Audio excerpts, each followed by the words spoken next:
The champagne flute felt surprisingly heavy in my hand as I watched my wife Marissa laugh at something her childhood friend Jake whispered in her ear. 39 candles flickered on the elaborate cake I'd spent 2 hours decorating, casting dancing shadows across our backyard where 50 of our closest friends and family members mingled under string lights I'd hung that morning. My name is Simon Barlow, and I teach high school English in the kind of small New England town where everyone knows everyone else's business, except apparently when it comes to your own wife screwing your neighbor. "Simon, you look like you're plotting someone's murder," said Eric, my fellow teacher and the closest thing I had to a best friend. He clinked his beer bottle against my glass with a grin that didn't quite reach his eyes. "Just thinking," I replied, watching Marissa's hand linger on Jake's arm a beat too long. You know how dangerous that can be. The party had been Marissa's idea, naturally. She'd insisted on inviting everyone we knew, claiming she wanted to celebrate properly now that she was approaching 40. I'd gone along with it because, frankly, I'd been going along with a lot of things lately. Ever since my father died 6 months ago, I'd felt like I was sleepwalking through my own life, watching everything happen from a distance. But tonight, something felt different. Maybe it was the way Jake's wife Lucy kept shooting sharp glances at her husband. Maybe it was how Marissa's best friend Tasha kept giggling and whispering with my wife in corners. Or maybe it was the fact that I'd been tracking both Marissa and Jake's phones for 3 weeks through our shared family plan, and I knew exactly what they'd been up to. "Simon!" Marissa's mother Gloria descended on me like a perfumed hurricane, her voice cutting through the party chatter. "Why aren't you mingling? This is your wife's special day." "I'm mingling, Gloria," I said, forcing a smile. "Just taking it all in." She huffed and moved on to terrorize someone else about their choice of appetizer. I watched her go, then noticed Marissa and Tasha disappearing into the kitchen together, their heads bent close in conversation. Curiosity killed the cat, but satisfaction brought it back. I followed them, staying just outside the kitchen doorway where I could hear their voices over the party noise. "Can't believe you're still keeping this up," Tasha was saying, her voice pitched low but excited. "How long has it been now?" 6 months, Marissa replied, and I could hear the smile in her voice. "Ever since Simon's dad died and he went into his little depression funk. Jake's been so supportive." "And Lucy has no idea?" "Lucy's too busy with her book club and yoga classes to notice her husband's actually paying attention to a woman who appreciates him." They dissolved into giggles, and I felt something cold settle in my chest. Not surprise, I'd known for weeks. But hearing it confirmed in such casual, dismissive terms made my jaw clench. I backed away from the kitchen and returned to the party, where Jake was now holding court near the bar I'd set up on our patio table. He was telling some story about a difficult customer at his auto shop, gesturing with his beer bottle and playing up his working-class charm for the crowd. Jake Donnelly had been part of our social circle for years, ever since he and Lucy moved back to town after college. He was one of those guys who peaked in high school, former football star, still handsome in a rough-around-the-edges way, but lacking the ambition to do much more than run the auto repair shop he'd inherited from his uncle. "Simon," Jake called out as he spotted me, "there's the birthday girl's better half." The crowd chuckled, and I raised my glass in acknowledgement. "Just trying to keep up with all this excitement, Jake." "Well, you better get used to it. Marissa's got expensive taste in celebrations." Another round of laughter, but I caught the edge in his voice. The familiarity, the way he said her name like he had the right to comment on her preferences. Lucy appeared at Jake's elbow, her smile tight. "Maybe we should let Simon enjoy his wife's party without your commentary, honey." The tension was subtle but unmistakable. Lucy Donnelly was sharper than her husband, certainly. She worked as a paralegal at the law firm downtown, and had always struck me as someone who noticed details, the kind of person who would definitely notice hotel receipts that didn't match business trips, or joint Uber rides that couldn't be explained. "Of course," Jake said, but his eyes found mine over Lucy's head. "Just making conversation." I was about to respond when Pete, our neighbor from across the street, sidled up to our group. Pete was retired, recently divorced, and had developed an unfortunate habit of treating the neighborhood like his personal soap opera. "Hell of a party, Simon," he said, already slightly drunk. "Marissa really knows how to throw a bash." "She does indeed," I agreed, watching as my wife emerged from the kitchen with Tasha, both of them flushed and still giggling about their private conversation. The party continued around us, conversations flowing, drinks refilling, the playlist I'd carefully curated providing the perfect background soundtrack. To anyone watching, it probably looked like a perfect suburban celebration. Happy couple, good friends, nice house, all the trappings of a successful middle-class life. But I could feel the undercurrents now, the way you can sense a storm building even when the sky still looks clear. Marissa made her way over to our group, sliding her arm around my waist in a gesture that would have felt natural a year ago, but now seemed performative. "Having fun, honey?" she asked, her voice bright and affectionate. "Absolutely," I said, covering her hand with mine. "Great party." "I'm so glad everyone could make it," she continued, her eyes scanning the crowd. "It means so much to have all our friends here." Jake raised his beer bottle. "To Marissa," he said, "the most beautiful 39-year-old in town." The toast was echoed around our small circle, but I noticed how his eyes lingered on my wife's face, and how she blushed just slightly under his attention. Lucy noticed, too. "Jake's always been generous with compliments," she said, her voice carefully neutral. "Haven't you, sweetheart?" The moment stretched just a beat too long before Jake laughed it off. "Just appreciating good friends, Luce." That's when I saw Marissa and Jake exchange a look, quick, almost imperceptible, but loaded with meaning. The kind of look that passes between people who share secrets, who share more than secrets. And that's when Jake made his mistake. He'd had just enough beer to make him careless, and when Marissa stepped away to check on something, he leaned closer to Tasha and said, just loud enough for me to catch, "He doesn't know about us, does he?" The words hit me like a physical blow, not because of their content, I'd known for weeks, but because of the casual arrogance behind them, the assumption that I was too stupid, too oblivious, too pathetic to figure out what was happening in my own marriage. Time seemed to slow down. I could hear my heartbeat in my ears, could feel the weight of the champagne flute in my hand, could see the way Tasha's eyes widened slightly as she realized what Jake had just said within my earshot. I looked around at the party, at all these people eating my food, drinking my alcohol, celebrating in my backyard while my wife and her lover made jokes about how clueless I was, and I made a decision. I walked over to where Marissa was adjusting the volume on the speaker, tapped her gently on the shoulder, and when she turned around with that bright false smile, I said, "Honey, I think it's time for a toast." The party noise seemed to dim as I walked back toward the center of our patio, champagne flute still in hand. Marissa followed me, probably assuming I was about to deliver some sweet, embarrassing speech about how much I loved her. Jake was still standing near the bar, Tasha beside him, both of them looking slightly uncomfortable now. Lucy had moved closer to her husband, and I could see the tension in her shoulders. I climbed onto one of our patio chairs, a move that felt both dramatic and ridiculous, but got everyone's attention. The conversations gradually died down as 50 faces turned toward me. "Ladies and gentlemen," I called out, raising my glass, "if I could have everyone's attention for just a moment." The last few conversations faded away. Someone turned down the music. In the sudden quiet, I could hear the ice maker cycling in our kitchen, the distant hum of traffic from Main Street, the sound of my own breathing. "I want to thank you all for coming tonight to celebrate Marissa's birthday," I began, my voice carrying clearly across the yard. "It means so much to both of us to have all our friends and family here." Murmurs of agreement, a few people raising their glasses in anticipation of a traditional toast. "Marriage is funny," I continued, and I saw Marissa's smile falter slightly. She probably sensed something in my tone, some shift she couldn't quite identify. "You think you know someone after 15 years together. You think you understand their needs, their desires, their friendships." Jake had gone very still. Tasha was looking between him and me like she was watching a tennis match. "But sometimes," I said, my eyes finding Jake's across the crowd, "you discover that the people closest to you have been keeping secrets, big secrets, the kind of secrets that make you question everything you thought you knew about your life." The party had gone completely silent now. I could see confusion on some faces, growing alarm on others. Eric was frowning at me from near the house, probably wondering if I'd had too much to drink. Marissa stepped closer to my chair. "Simon," she said quietly, "maybe we should—" "Actually, I'm not quite finished," I said, still addressing the crowd. "You see, 3 weeks ago I discovered something interesting about our family phone plan. Did you know that if you're the primary account holder, you can access location data for all the phones on your plan?" Jake's face had gone pale. Lucy was staring at her husband with dawning realization. "It's fascinating, really," I continued. "You can see exactly where someone's been, when they were there, how long they stayed, hotels, for instance, the Riverside Inn specifically, room 237 to be exact." Marissa's face had drained of color. "Simon, stop." "Or joint Uber rides," I said, warming to my theme. "Same pickup location, same destination, same credit card.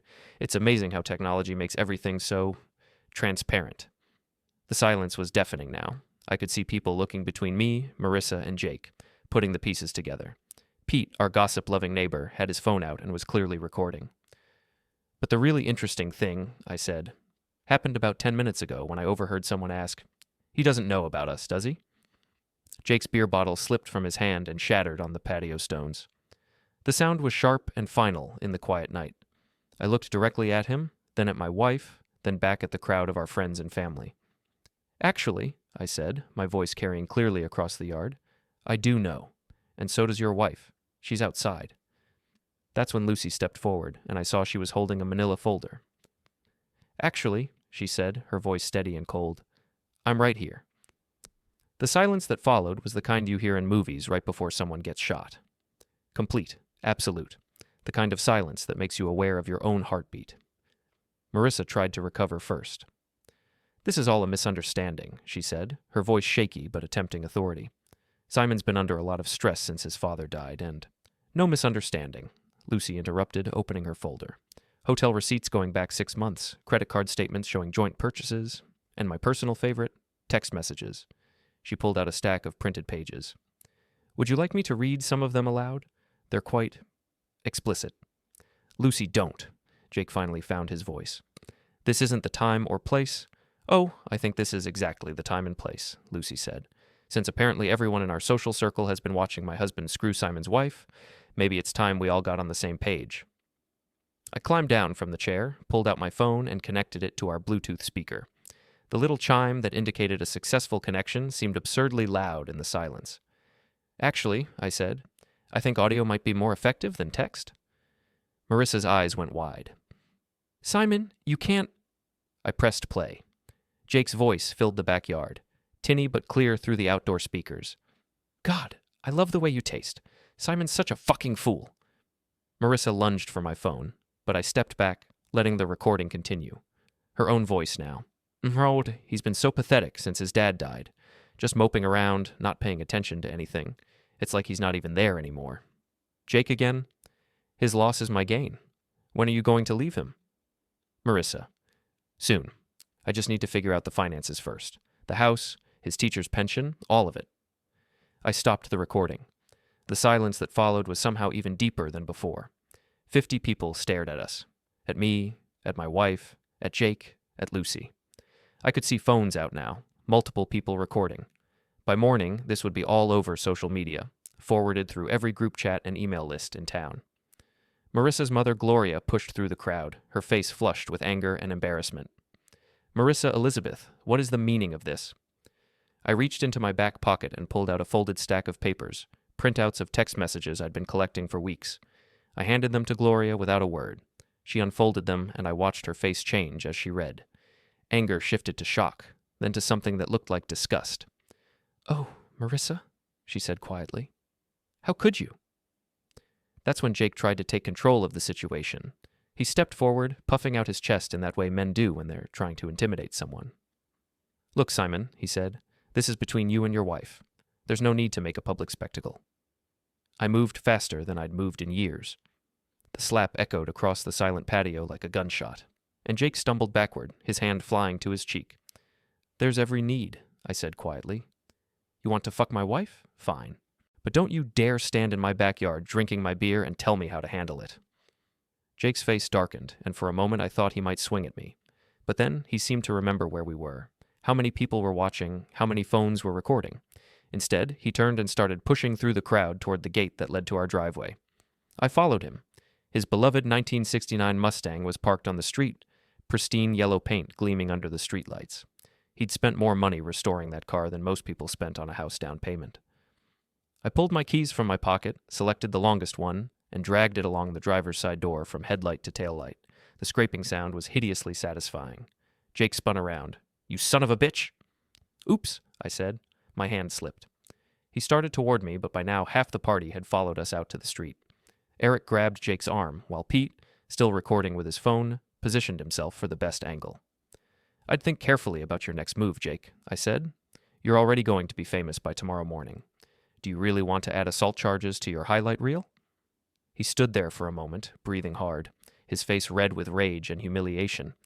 Then he looked around at all the faces watching him, at all the phones recording, at his wife standing in my driveway with a folder full of evidence of his infidelity. Without another word, he got in his scratched car and drove away. I turned back to the crowd of party guests, my friends, my neighbors, my wife's family. They were all staring at me like they'd never seen me before. Well, I said, I guess the party's over. I woke up alone in my own bed for the first time in 15 years, and it felt like waking up in a foreign country where I didn't speak the language. Marissa had left sometime after the last guest departed, taking a suitcase and muttering something about staying with Tasha. She'd tried one last desperate attempt at damage control, claiming the audio was taken out of context, that she'd never actually intended to leave me, that it was all just fantasy talk that meant nothing. I'd listened to her with the kind of detached interest you might show a street performer, mildly entertaining, but ultimately irrelevant to your day. Save it for your lawyer, I'd told her. You'll need better material. Now, sitting in my kitchen with a cup of coffee and the morning sun streaming through windows I'd cleaned just yesterday for the party, I felt something I hadn't experienced in months. Clarity. My phone had been buzzing since 6 a.m., text messages, missed calls, Facebook notifications, the digital equivalent of a feeding frenzy. I'd turned off the sound and ignored them all, but the screen kept lighting up like a Christmas tree. Finally, curiosity got the better of me. Eric had texted, "Jesus Christ, Simon, are you okay? Call me." Pete from across the street. "Holy shit, man. That was insane. Video's already got 500 views on Facebook." My principal, Dr. Fisk. "Simon, we need to talk. Please call me this morning."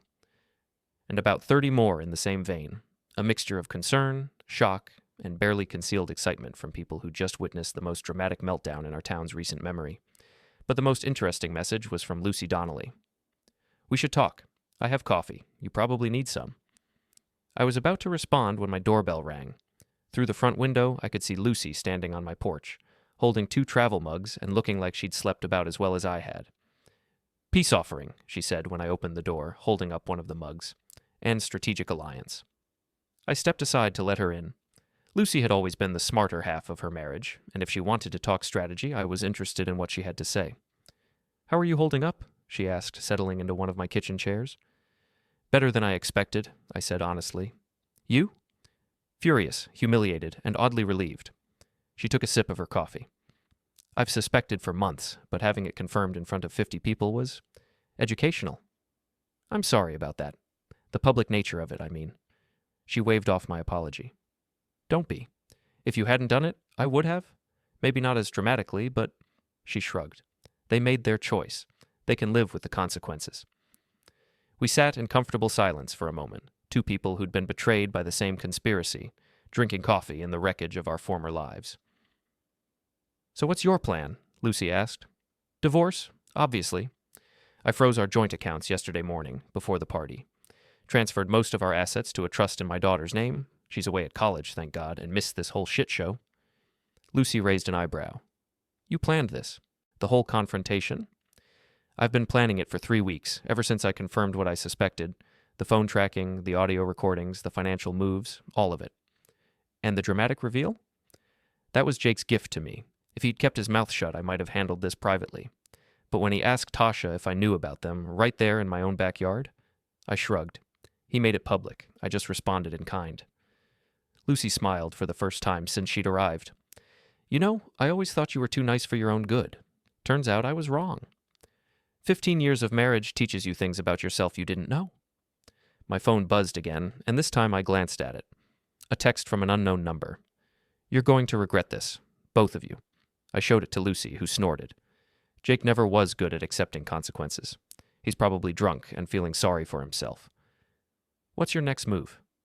"Divorce attorney. I've got an appointment this afternoon." She paused. "I'm also thinking about taking over his business." "Can you do that?"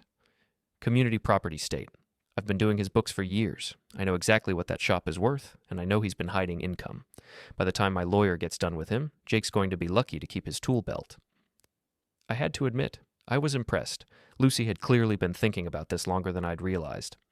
"There's something else," she said. "Something you should know about your wife's plans."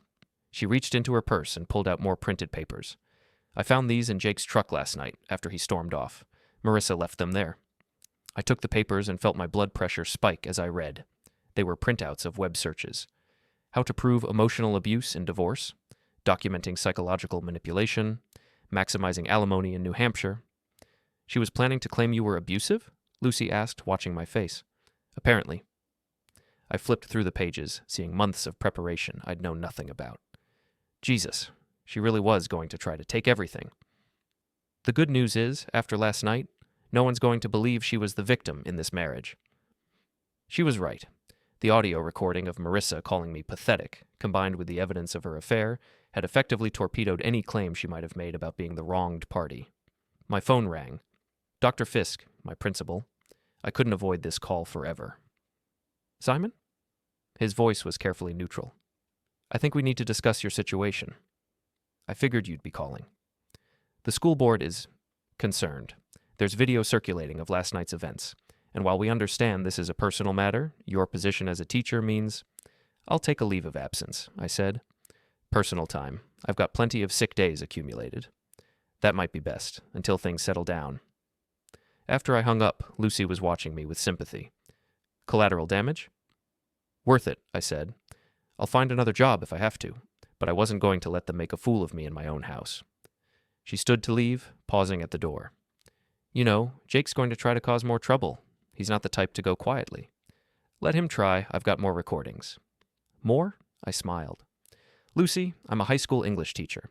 I've been dealing with teenage drama and manipulation for 20 years. Your husband and my wife are amateurs compared to a 17-year-old who wants to get out of a test. After she left, I sat in my kitchen and really looked at my house for the first time in months. It was a good house. We'd bought it 12 years ago, fixed it up together, made it a home. Now it felt like a crime scene. But it was my crime scene. My phone buzzed with another text, this one from Marissa. We need to talk. This doesn't have to be ugly. I typed back, It's already ugly. You made sure of that 6 months ago. Her response came quickly. I made a mistake. We can work through this. No, I replied. We can't. Have your lawyer call my lawyer. Simon, please. Think about what you're throwing away. I looked around my empty house, thought about my 15-year marriage, my reputation in town, my job, all the comfortable routines and assumptions that had made up my life just 24 hours ago. Then I thought about the look on Jake's face when I'd keyed his car, the satisfaction of watching Marissa's lies crumble in front of everyone we knew, the feeling of finally, fighting back instead of just enduring.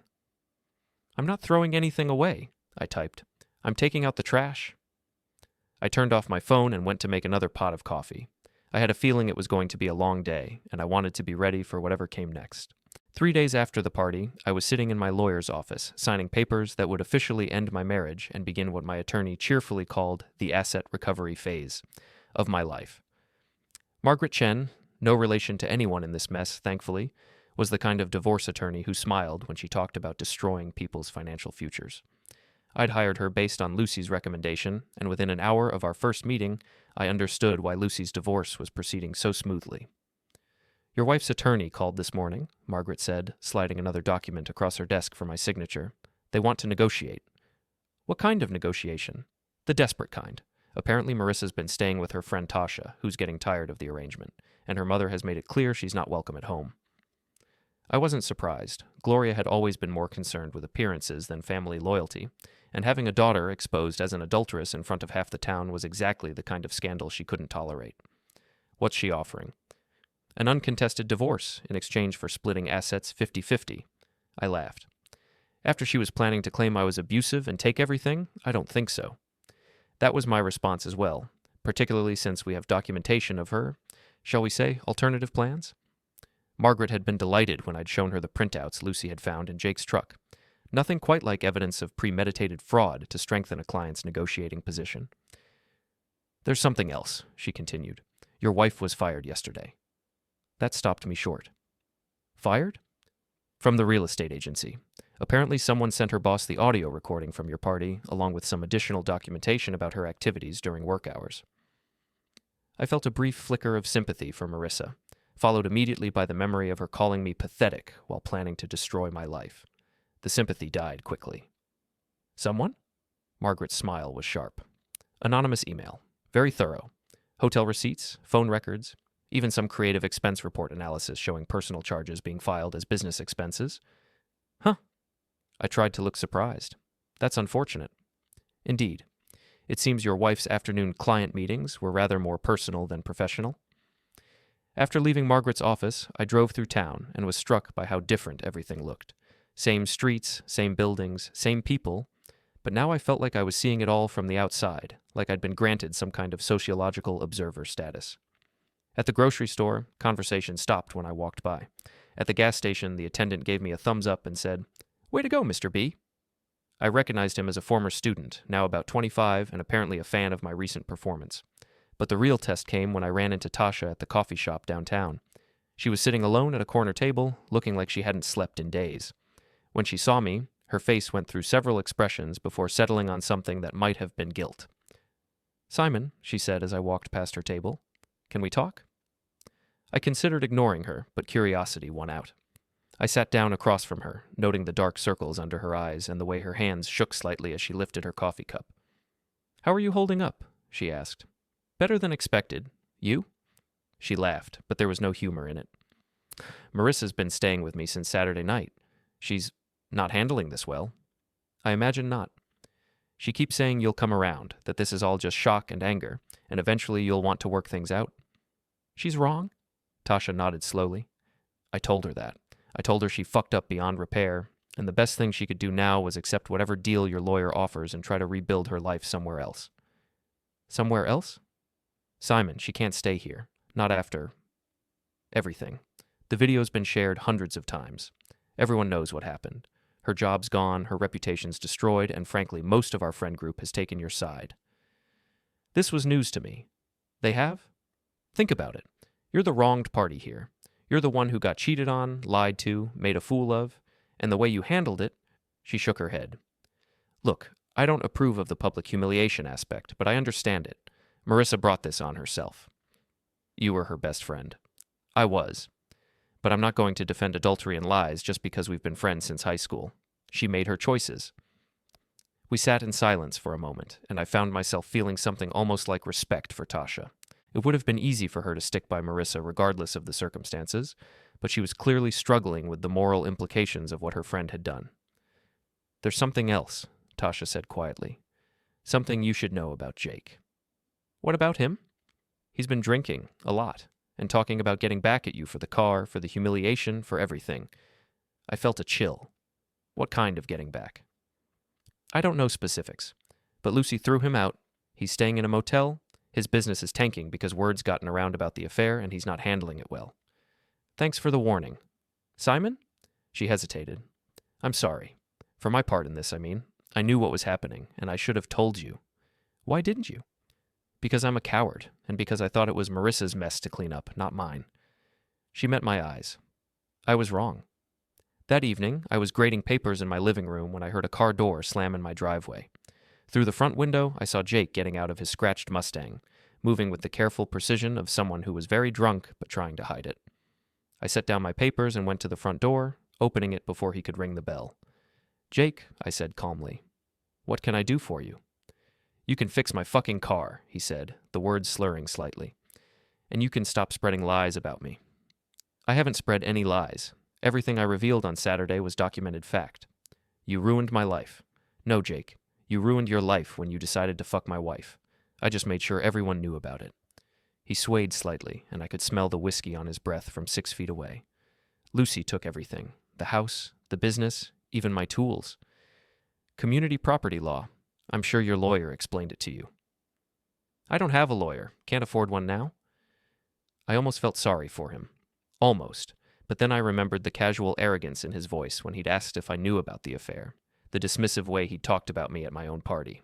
"Jake, you need to go home. Sleep it off. This conversation isn't going to end well for either of us." "I'm not going anywhere until we settle this." "There's nothing to settle. You screwed my wife, I exposed you for it, and now you're dealing with the consequences. That's how cause and effect work." He took a step closer, rage building in his eyes. "You think you're so fucking smart, don't you? High school teacher thinks he's better than everyone else." "I think I'm better than men who cheat on their wives and then blame other people when they get caught." That's when he swung at me. I'd been expecting it. You don't teach high school for 20 years without developing instincts about when someone's about to lose control. I stepped back, his punch missed by inches, momentum carrying him forward onto my porch. He stumbled, caught himself on the railing. "Jake, stop," I said firmly. "You're drunk. You're angry. And you're about to make this a lot worse for yourself." He was beyond reason. He lunged again. This time I didn't dodge.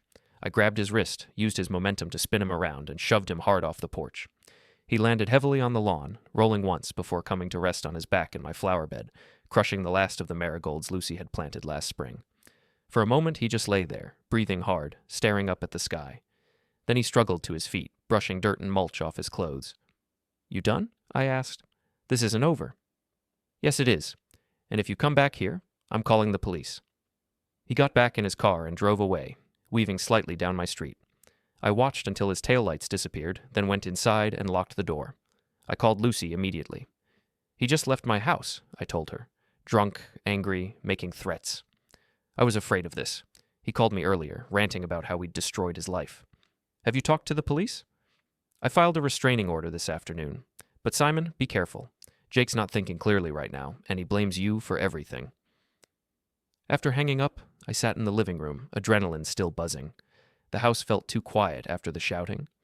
I poured a glass of water and drank it, standing at the kitchen sink, staring out at the dark backyard where Jake had fallen. For the first time in months, maybe years, I felt something close to peace. Not happiness, not yet, but relief. The weight of pretending, of not knowing, of being the last to see what everyone else suspected was finally gone. I'd carried it alone long enough.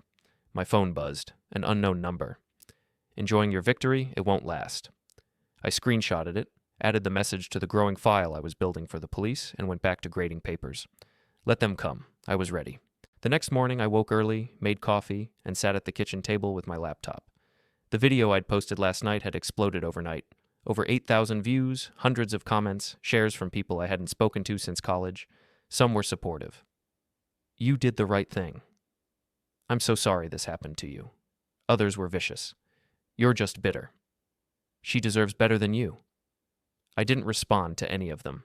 The truth was out. That was enough. Maddie came downstairs in her pajamas, hair messy from sleep. She saw me at the table and hesitated. "Dad?" "Hey, kiddo." I closed the laptop. "You hungry?" She nodded and climbed onto the stool beside me. "Is Mom coming home today?" I took a slow breath. "No, sweetheart. Mom and I are getting divorced." Her eyes filled instantly. "Because of what happened at Grandma's." "Partly. Grown-ups sometimes make choices that hurt people. Mom made some choices that hurt us. But that doesn't mean she doesn't love you. She loves you very much." "Will I still see her?" "Yes. We'll figure out a schedule so you can spend time with both of us. I promise." She cried then, quiet, hiccuping sobs. I pulled her into my lap and held her until the storm passed. When she finally lifted her head, her face was blotchy but determined. "I don't want to hate her," she whispered. "You don't have to. You can love her and still be mad. Both feelings are okay." We sat like that for a while, her small hand in mine. Then she asked, "Are you going to be okay, Dad?" "I think so," I said honestly. "It'll take time, but we'll be okay together." That afternoon I met with David Chen, my attorney. He'd already reviewed the video and the messages from Jake. "You've got a strong case for harassment and potential stalking," he said. "The restraining order Lucy filed helps. If he shows up again, call the police immediately.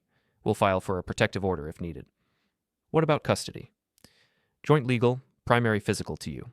April's behavior, the affair, the public announcement, the drinking, works against her.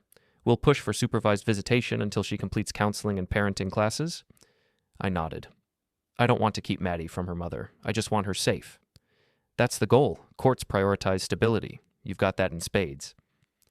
When I picked Maddie up from school, she ran to me, backpack bouncing.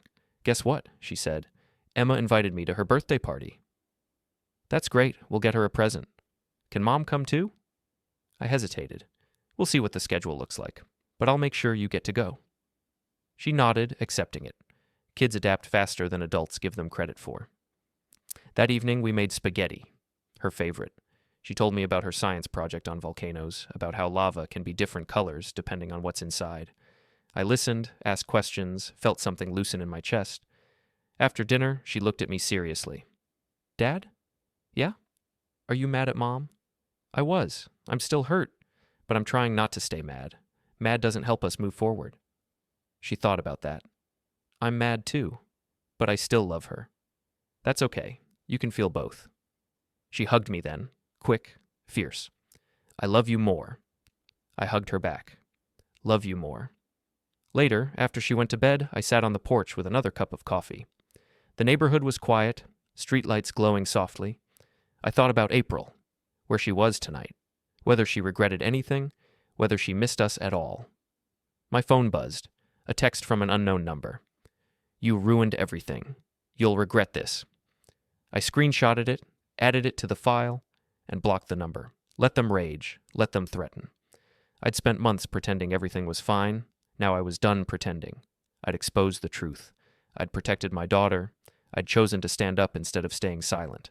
And for the first time in a long time, I felt like myself again. The barbecue was over. The real work, rebuilding, healing, moving forward, was just beginning. But I wasn't afraid of it anymore. I'd already survived the worst part. 2 weeks later, I was sitting in my car outside the courthouse, watching Marissa and her lawyer walk up the steps for our final divorce hearing. She looked smaller somehow, diminished in a way that had nothing to do with the conservative outfit she'd chosen for court. Margaret sat beside me in the passenger seat, reviewing our paperwork one last time. "Are you ready for this?" "I've been ready since the night of the party." "Good, because her lawyer's going to try one last desperate play. They always do." She was right. Marissa's attorney, a tired-looking man named Patterson who specialized in hopeless cases, made a final attempt to paint his client as the victim of an abusive marriage and a vindictive husband who'd orchestrated a campaign of public humiliation. It might have worked if we hadn't had 6 months of documented evidence showing Marissa's premeditation, her plans to defraud me, and her complete lack of remorse for the affair. Judge Morrison, a stern woman in her 60s who'd been handling family court for 20 years, listened to Patterson's presentation with the expression of someone who'd heard every sob story in the book. Then Margaret stood up and methodically destroyed every argument Marissa's side had made. "Your Honor," she said, "the defendant had been planning to leave her marriage for months. She documented her strategy, researched how to maximize her financial gain, and even prepared false allegations of abuse. This wasn't a woman trapped in a difficult situation. This was a woman executing a calculated plan to defraud her husband." She presented the evidence: the printouts from Jake's truck, the hotel receipts, the phone records, the audio recordings, even documentation showing that Marissa had been using joint credit cards to pay for her affair. Furthermore, Margaret continued, when her plan was discovered, she showed no remorse. Instead, she attempted to manipulate the situation by claiming the affair was meaningless while simultaneously planning to continue it. Judge Morrison reviewed the evidence with the thoroughness of someone who'd seen every variation of marital deception. When she finally looked up, her expression was not sympathetic to Marissa's cause. "Mrs. Barlow," she said, "you engaged in a systematic deception of your husband while planning to defraud him in divorce proceedings. The evidence is overwhelming and undisputed." She granted me everything I'd asked for: the house, the majority of our assets, my pension and retirement accounts, and even attorney's fees. Marissa got her clothes, her car, and a small settlement that would last about 6 months if she was careful. Outside the courthouse, she tried one last time to talk to me. "Simon, please," she said, catching up to me on the steps. "This is crazy. We can still fix this." I stopped and looked at her, really looked at her, for the first time in weeks. She was still beautiful, still the woman I'd fallen in love with 20 years ago. But there was something desperate in her eyes now, something that made her seem like a stranger. "Fix what, Marissa? The 6-month affair, the lies, the plan to claim I was abusive? Which part exactly did you want to fix?" "I made mistakes. You made choices, and choices have consequences." "What am I supposed to do now? I don't have anywhere to go." "That's not my problem anymore." I walked away, leaving her standing on the courthouse steps. It should have felt like victory, but mostly it just felt like the end of something that had been dying for a long time. Margaret drove me home, chattering about the successful outcome and how cleanly everything had been resolved. But I barely heard her. I was thinking about Jake, who'd been conspicuously absent from the proceedings. I got my answer when I pulled into my driveway and saw Lucy waiting on my porch. "We need to talk," she said, and her expression was grim. Inside, she accepted a cup of coffee and sat at my kitchen table with the weariness of someone who'd been fighting battles on multiple fronts. "Jake's gone," she said without preamble. "Gone where?" "I don't know. He cleaned out what was left of his bank account yesterday and disappeared. Left his car at the motel where he'd been staying, along with a note saying he couldn't handle the humiliation anymore." I felt a chill. "You think he hurt himself?" "I don't know. Maybe. Or maybe he just ran away to start over somewhere else." She paused. "But Simon, there's something else. Before he left, he made some calls. To your principal, to some school board members, to parents of your students. What kind of calls? Lies. Claims that you'd been inappropriate with students, that you had anger management issues, that you were unstable. Complete bullshit, but the kind of accusations that stick around even when they're proven false. I felt my stomach drop. How do you know this? Because he called me too, drunk and ranting about how he was going to make sure you paid for destroying his life. I recorded the conversation. She pulled out her phone and played the recording. Jake's voice slurred and angry. That bastard thinks he's so smart, but I'm going to ruin him. I'm going to make sure he never works again, make sure everyone knows what kind of man he really is. The good news, Lucy continued, is that I've already talked to Dr. Fisk. I gave him a copy of this recording, along with documentation of Jake's drinking, his threats, and his motivation for making false accusations. And Dr. Fisk told me that while the school board has to investigate any allegations made against teachers, they're not taking Jake's claims seriously, especially given the circumstances. I leaned back in my chair, feeling exhausted. So what now? Now we wait. Jake's either going to surface somewhere and try to rebuild his life, or, she shrugged, or he's not. And Marissa? Word is she's leaving town. Tasha told me she's got a sister in Arizona who might take her in for a while. We sat in silence for a moment, contemplating the wreckage of what had once been our social circle. Do you ever regret it? Lucy asked. The way you handled everything, I mean. I thought about it seriously. The public humiliation, the destroyed relationships, the chaos that had consumed all our lives for the past month. No, I said finally. They made their choices in private, thinking they could control the narrative when it all came out. I just made sure the truth came out on my terms instead of theirs. Even knowing what it would cost? Lucy, they were planning to destroy me anyway. Marissa was going to claim I was abusive, take everything I'd worked for, and leave me with nothing but false accusations and a ruined reputation. At least this way, I got to fight back. She nodded slowly. I suppose that's the difference between us and them. When we found out about the betrayal, we fought back. They just ran away. After Lucy left, I walked through my empty house, thinking about the future. My job was secure, my divorce was final, and my reputation, while damaged, was intact. I was 41 years old, financially stable, and for the first time in years, completely free to make my own choices. My phone buzzed with a text from Eric. Beer tonight? I'm buying. I smiled and typed back, absolutely. It was time to start building a new life. 3 months later, I was cleaning out my garage when I found a box of old photos from better times. Pictures of Marissa and me on vacation, at parties, celebrating anniversaries. Pictures of Jake and Lucy at barbecues, all of us together, smiling and happy and completely unaware of what was coming. I looked at those photos for a long time, remembering the good moments before everything went wrong. Then I threw them in the trash. Some chapters of your life end with a whisper, others end with the sound of breaking glass and the echo of hard truths spoken in front of 50 witnesses. I preferred the dramatic ending. At least that way, everyone knew exactly where they stood.